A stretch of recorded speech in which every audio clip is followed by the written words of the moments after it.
This week, many of us celebrated the feast of Thanksgivikah. You may wonder, is this feast allowed? I have good news. Turkey is kosher. So as long as that Thanksgiving is going to Adonai, you're good.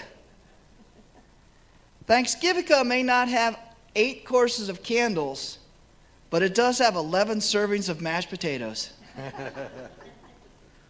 I know some of you celebrated. I saw you waddle in. Hi, Rabbi. That kosher gravy is good. Right, Rabbi? Now let's imagine you were to encounter Adonai. Do you think your first reaction would be thanksgiving? Jacob sees the Lord in Genesis 28, and his initial reaction was not thanksgiving. Jacob has an interesting dream. He sees angels going up and down stairs into heaven.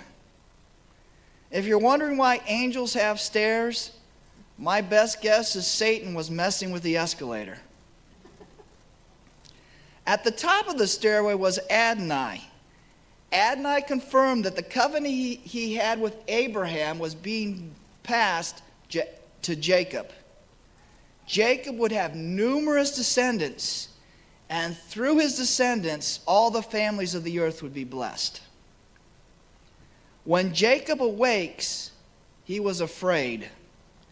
This is consistent with others who have encountered God.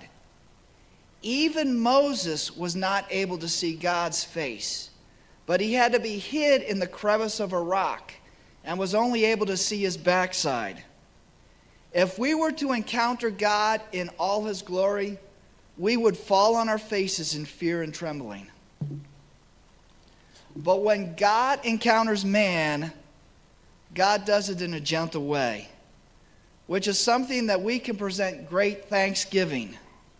The Word became flesh. He became a man just like us, someone we could relate to and interact with. When Adonai does appear in glory, he is usually accompanied by thick clouds of smoke, which protects us from getting a full glimpse of his fearsomeness. We can also give thanks that he's going to change this sinful flesh through the miracle of the resurrection.